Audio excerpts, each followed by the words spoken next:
지난주일 오후에 믿음의 승부라는 영화를 함께 보았습니다.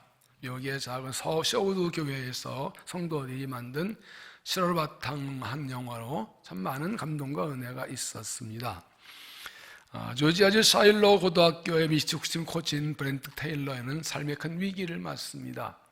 그의 가르치는 고등학교는 경기 성적이 6년째 아주 저조해서 학부모들이 그를 몰아내려고 하고 있고, 자동차는 다 고장나서 털털거리고 언제 설지 모르고, 결혼은 몇 년 동안 아이가 없는데 알고 보니까 자격이 문제가 있다고 하고, 어찌할 수 없는, 빠져나갈 수 없는 길이 보이는 그런 절망 상황에 하나님께 나가 간절히 기도합니다. 성령을 들고 하나님의 말씀을 선포하면서 하나님 도와달라고, 뭘 하면 좋겠냐, 뭐든지 하겠으니까 뭐든지 알려달라고 그렇게 기도합니다. 얼마 후에 브릿지 목사님 찾아와서 하나님이 함께 하실 것이니 믿고 순종하라고 위로와 용기를 줍니다. 그래서 그는 선수들 모아놓고 아이들 말합니다. 앞으로 우리 팀은 승리를 위해 일하지 않고 경기하지 않고 하나님 영광 위해 경기할 것이다. 이겨도 하나님께 영광, 저도 하나님께 영광. 이것이 우리의 새로운 철학이다.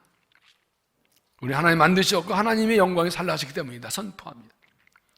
훈련의 경기에 최선다라고 하고 학생들을 격려하고 가르치기 시작합니다. 그때 학생은 달라지기 시작했고 믿음이 되어가기 시작했고 서로 자기 죄를 회개하고 친구와 부모님에게 용서를 구하는 아이들이 달라지기 시작합니다. 그때도 경기력이 향상되어서 하나하나 이기기 시작하더니 결국엔 조지아 주 대회에서 다 최강팀과 만나 극적으로 승리합니다. 이 팀이 이길 때마다 모인 성도에 박수를 막 치고 마지막에 결승에서 이기니까 막 어떤 분 응하고 울더라고요. 큰 감동과 은혜가 있었습니다. 이 모든 변화의 시작은 기도였고 삶의 목적의 변화가 그 원인이었습니다. 하나님께 기도하고 삶의 목적을 바꿀 때, 하나님께 향할 때 하나님 일하시는 것입니다. 인생에서 고난을 당할 때는 하나님께 나아가 기도할 때입니다. 그리고 삶의 목적을 돌아볼 때입니다. 하나님께 나아가 간절히 기도하고 하나님 다시 만날 때입니다.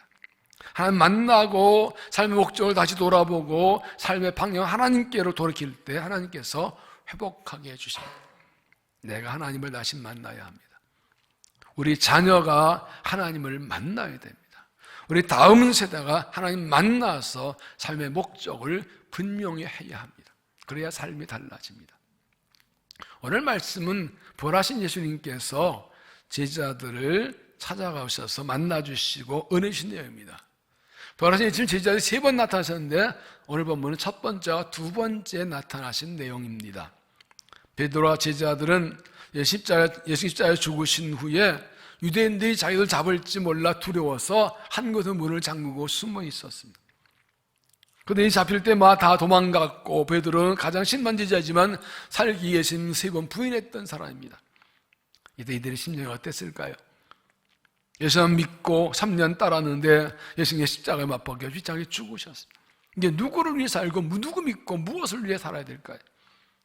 예수님 택하고 부르신 제자들인데 어떤 주를 버리지 않겠다고 철저히 약속했고 심지어 베드로는 죽어도 주를 따르겠다고 결심했는데 우습게 배신하고 도망쳤으니 자기들 보기에도 얼마나 한심하고 낙심하고 절망했을까요? 아무도 내일을 예측할 수 없는 상황에서 얼마나 불안하고 두렵고 답답했을까요?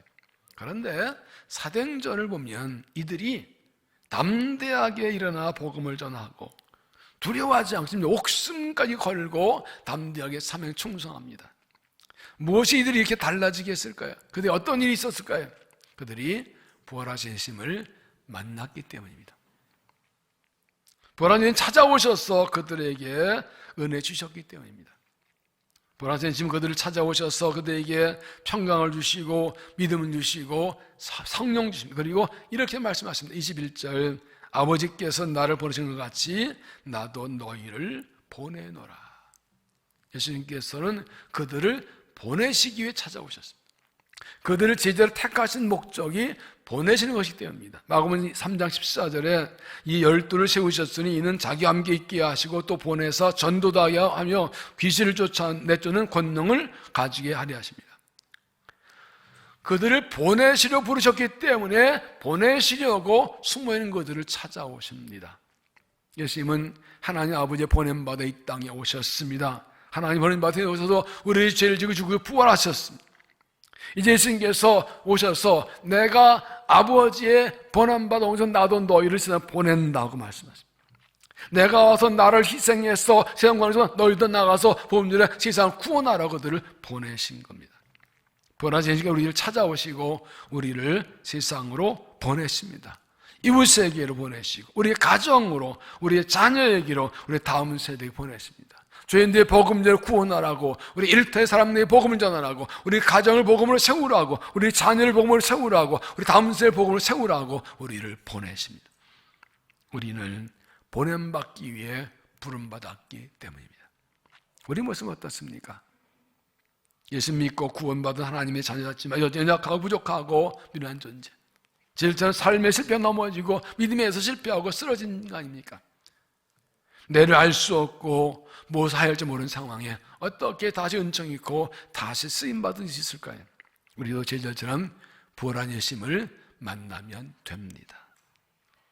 우리 죄를 지고 십자가에 죽은 예수님은 부활하셨습니다.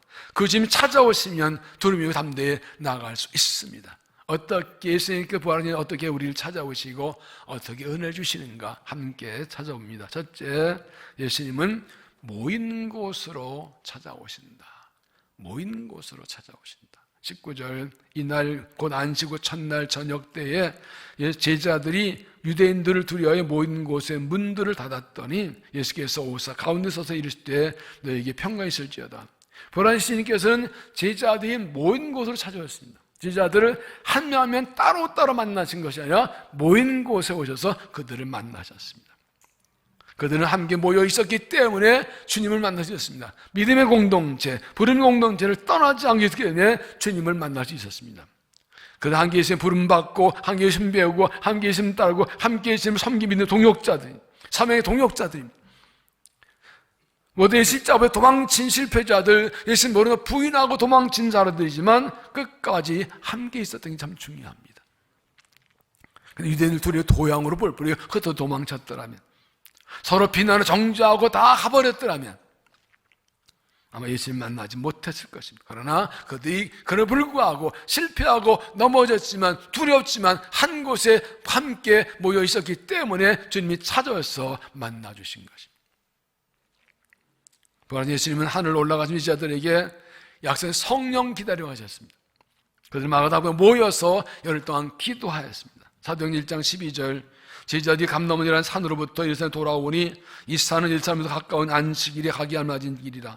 들어가 그들이 요한은 다락방에 올라가니 베드로, 요한, 야고보, 안드레아, 빌립, 도마, 바돌로메, 마테오 및 알페의 아들 야고보, 셀로딘 시몬, 야고보의 아들 유다가 다 거기 있어 여자들과 예수 마리아와 예수 아버들과 더불어 마음을 같이 오직 있는 선이라. 그리고 오순절에 그들이 모인 곳에 성령이 임하십니다. 사도행 2장 1절, 오순절날 이름에 그 나아가 한 곳에 모였더니 호련히 하늘로부터 급하고 강한 바람 같은 소리가 있어 그들이 만든 은집에 가득하며 마치 불의 혀처럼 갈라진 것들이 그들에게 보여 각 사람이 하나씩 임하였더니 그들이 다 성령의 충만함 받고 성령의 말하심 따라 다른 언어로 말하기 시작하니라. 그들이 모여서 기도하는 곳에 성령이 임하셨습니다. 이처럼 부활한 예수님은 우리가 모인 곳으로 찾아오십니다.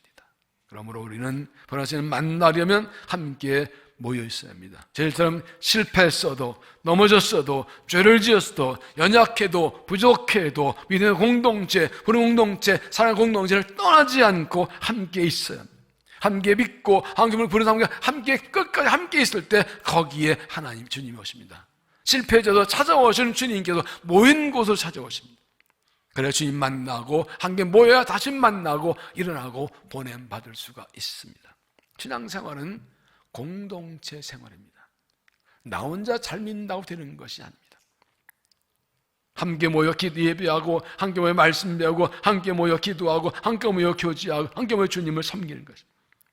그래서 교회는 그래서 몸이고 우리는 지체일 때 진짜 함께 모여야 몸이 되는 것처럼 함께 모여 예배하고 함께 섬기고 예배하고 목장 모임 가지고 이 모임을 통해서 주님의 은혜를 입게 되는 것입니다.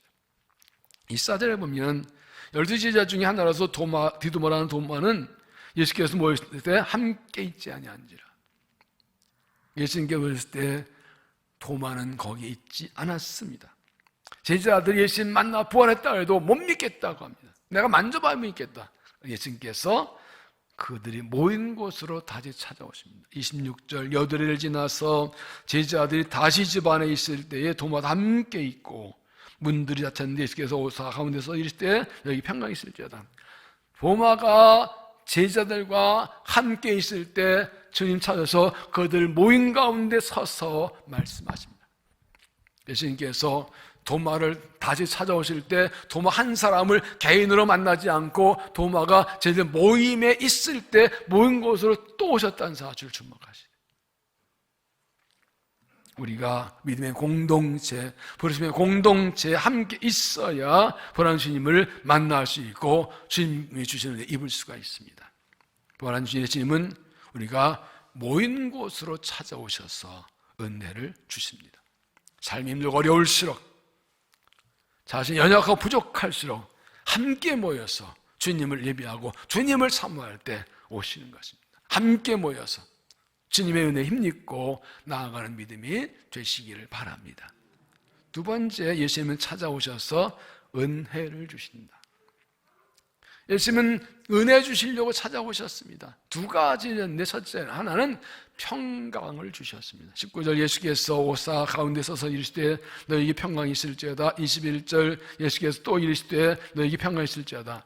앞의 말씀은 일반적 인사 샬롬입니다. 안녕하세요 하는 뜻입니다. 두 번째 말씀은 진짜로 평강 주시는 것입니다. 예수님께서 부활했으니 더 이상 두려워하지 말고 평강 누리라는 것입니다. 이 평강이 샬롬입니다. 영어 성경에 peace라고 했고 세번에도 평화라고 했는데 사실 평강과 평화의 의미가 조금 다릅니다. 평화는 그냥 아무 일 없는 상태, 속은 끓어도 겉으로 보기에 아무 일 없는 상태를 평화라고 합니다. 시끄러워 조용히 해, 소리 안, 이게 평화입니다. 근데 평강은 샬롬은 다릅니다. 환경 상황이 어려워도 관계없이, 고난과 문제가 관계없이 평안한 이것이 평강 샬롬입니다. 요한복음 14장 7절에 평안을 너희에게 주노니 곧 나의 평안을 너희에게 주노라. 내가 너희에게 주는 것은 세상의 것과 같지 아니하니라. 너희는 마음에 근심하지 말고 두려워하지도 말라. 나의 평안을 주겠다. 세상 주신 평안과 다르다. 내가 주는 평안을 받으면 어떤 경우도 근심하지 않고 두려워하지 않는다는 것입니다. 평강 샬롬, 예수님 때문에 평안한 겁니다. 환경 상황은 결국 평안할 수 없지만, 문제와 일과 사건이 많고 고난마다 평안할 수 없지만 예수님 때문에, 주님이 비를 바라볼 때 주님 평강 주시고 주와 함께 하심 때문에 평안한 것입니다. 이 평안은 누구도 빼앗을 수 없습니다. 부활한 예수님 우리를 찾아오셔서 우리에게 평강을 주십니다. 두려움에 떨는 우리에게, 절망좌절한 우리에게 평강을 주십니다. 환경 상황은 평안할 수 없고 일과 사건은 불안할 수밖에 없지만 주님께서 부활하셨고 우리와 함께 하기 때문에 평안한 것. 부활의 주님을 만난 사람은 결코 절망 낙심하지 않습니다. 부활의 주님을 믿는 사람은 결코 두려워하고 절망하지 않습니다. 주님이 함께 하실 때, 주님이 부활하기 때문에, 주님의 은혜를 승리하기 때문입니다. 부활한 주님을 만나고 주님 주시는 평강을 누리며 살아가는 믿음이 되시기를 바랍니다. 또한 주님은 오셔서 우리에게 믿음을 주십니다. 19절 일어나고 안식 후 첫날 저녁 때에 제자들이 유대인들을 두려워하여 모인 곳의 문들을 닫았더니 예수께서 오사 가운데서 이르시되 너희 평강이 있을지어다. 이 말씀하 손과 옆구리를 보이신 제자의 주를 보고 기뻐하더라.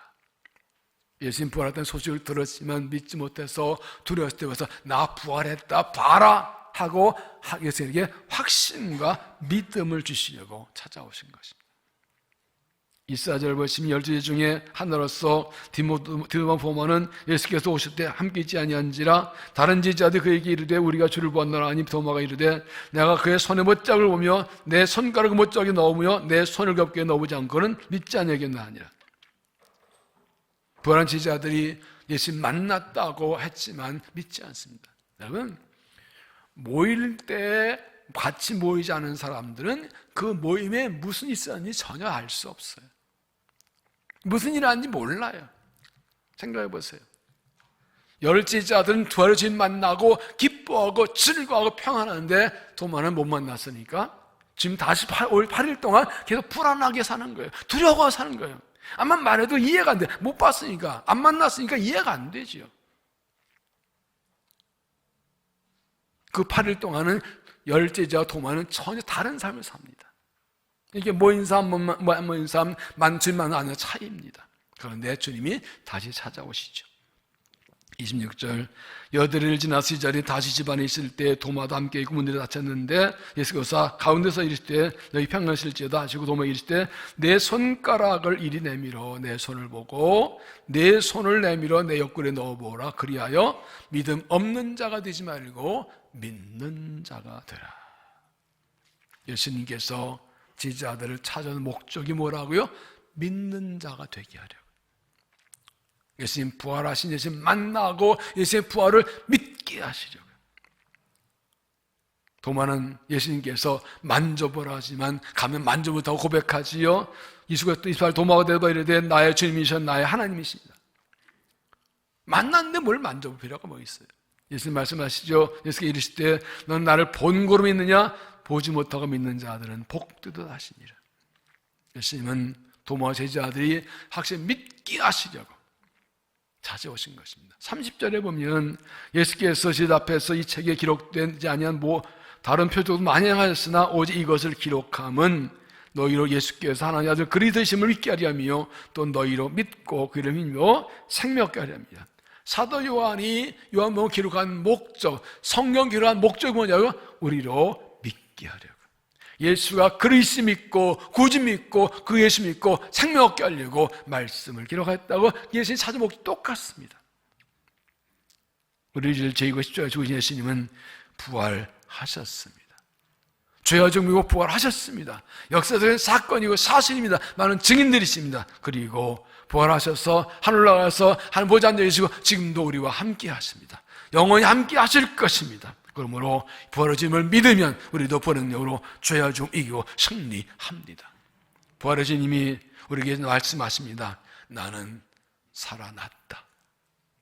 나는 너의 죄를 지고 죽었다 살았고 지금 너와 함께 있고 영원히 함께 있을 것이다. 그러니 평안하라 담대하라.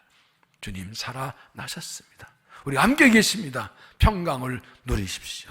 믿음을 가지십시오. 주님 믿고 담대하게 달려가는 삶이 되시기를 바랍니다. 세 번째는 예수님 우리에게 오셔서 찾아 성령을 주십니다. 성령을 주십니다. 21절 이 말씀하시고들 향하여 숨을 내쉬 이르시되 성령을 받으라. 예수님께서 숨을 내쉬면서 성령 바로 말씀하신 거 한 가지가 생각나지요? 창세기 2장 7절 보면 여호와 하나님이 땅에 흙으로 사람을 지으시고 생기를 그걸 불어넣으시니 사람이 생명이 된지라. 그래서 생기는 히브리어 루아흐라고 하는데 기운, 숨, 영이란 뜻입니다. 하나님께서 사람에게 하나님의 기운, 하나님의 영, 하나님의 숨을 보는 것처럼 예수님도 지지자들에게 성령 받아, 하나님의 영을 받으라고 말씀하신 것입니다. 왜 성령 받아 하셨습니까? 복음을 전하려면 성령을 받았기 때문에, 성령 받아 예수의 부활을 믿고 이 복음을 전하기 때문입니다. 성령을 받아야 사명을 감당하기 때문입니다. 여러분 20일 남으면 이렇게 예수님 만나고도 지지자들은 또 고기 잡으러 또 나갑니다. 부르진 만나지 주님의 부활이 자기 부활에 상관이 없어요. 보낸다 하지만 사명은 실망이 아직 없어요. 그런 그들이 오순절에 성령 마도에는 담대히 나가서 사명 따라 복음을 전합니다. 성경 1장 4절에 사도와 함께 모이사 그들에게 분부하 이르시되 이르시되 떠나지 말고 내게서 들은 바 아버지 약속하신 것을 기다리라. 요한은 물러설 비번 너희 묻는 것도 성령을 세례를 받으리라. 오직 성령에게 말씀을 건너받고 일생과 온유대와 사면 땅을 열어 내 증인되리라. 이 말씀대로 제자들과 성도들이 마가다면서 열심히 기도하고 열흘 만에 어제 성령 받고 그다음에 담대에 복음을 전합니다. 그래서 복음 전에 성령 역사에서 죄인이 회개하고 경제가 나타나고 교회가 세워진 역사가 나타납니다. 우리가 하나님 맡긴 사명을 감당하려면 성령을 받아야 돼요.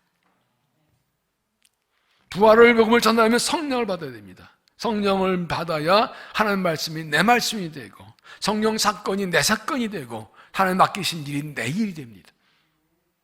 성령 충만해야 하나님 말씀이 내 말씀이 되고 성령의 사건이 내 사건이 되고 하나님 맡긴 사명이 내 일이 되는 겁니다. 부활한 예수님께서 제자들에게 성령 받으러 가신 이유가 무엇입니까? 주님의 일은 내가 하는 것이 아니라 성령이 하시는 거예요.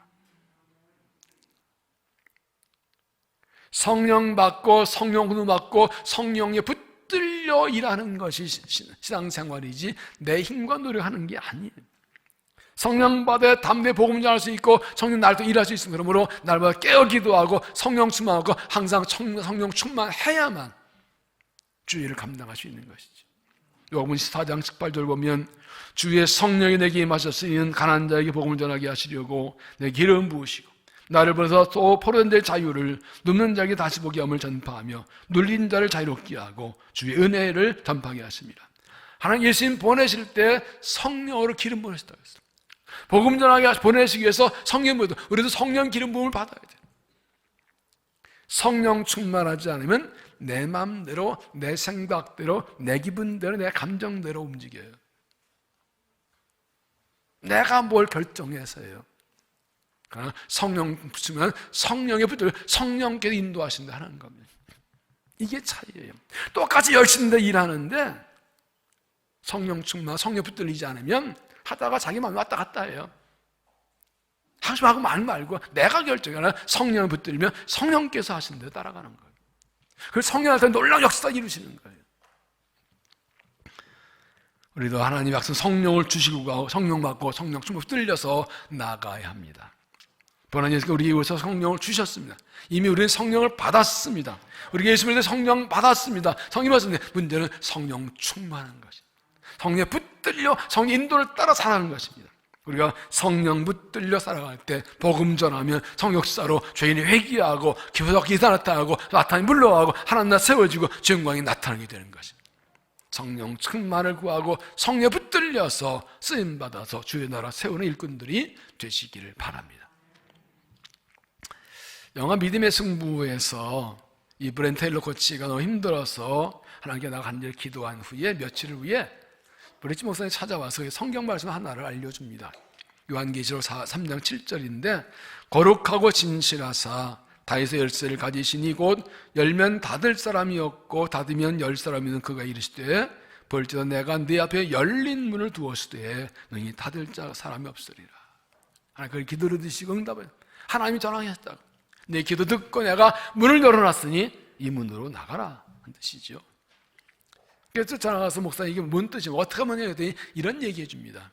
가뭄 왔을 때 두 농부 하나님께 비를 달라고 기도했습니다. 한 농부는 밭에 나가서 비를 기다리고 한 농부는 집에서 기다렸습니다. 비를 기다렸습니다. 하나님께서 어떤 사람의 비를 주실까요? 어떤 사람이요? 밭에 나가 있는 사람이요. 맞습니다. 당신도 믿는 하면 밭에 나가 일하며 은혜의 비를 기다리십시오.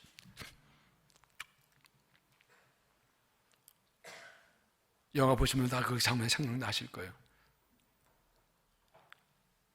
그는 즉시 학생들을 모아놓고 선언합니다. 나는 더 이상 나를 다니고 영광에 살 것이다. 우리도 영광에 살아야 된다. 주를 위해 일하자. 삶의 목적 바꿔야 된다. 그렇게 가르치고 그때부터 변화가 일어납니다. 하나님께서 내 앞에 문을 여시고 나를 보내신다고 믿고 나갔기 때문에 하나님께서 그를 통해서 일하신 것입니다.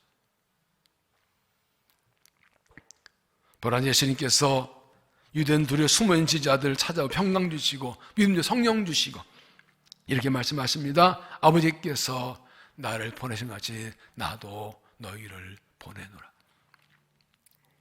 그를 부르신 목적이 세상을 보내신 것이기 때문입니다. 부활한 예수님께서 유대인들이 무서워 숨어있는 지자들 찾아오실 때 예수님 심정이 어땠을까요?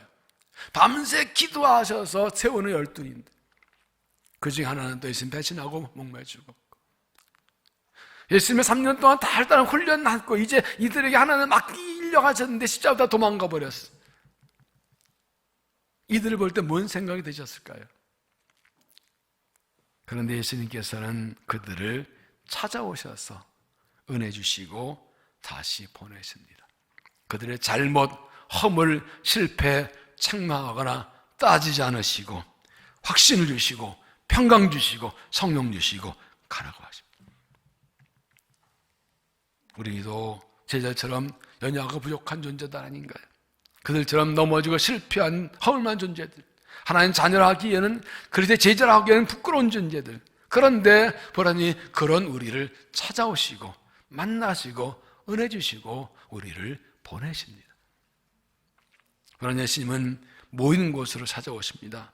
우리 넘어지고 실패했어도 믿음의 공동체를 떠나지 않고 있으면 찾아오셔서 만나주시고 은혜를 주십니다. 예배의 자리, 믿음의 자리, 기도의 자리, 성경의 자리, 교제의 자리 떠나지 마십시오. 항상 모여 있으십시오.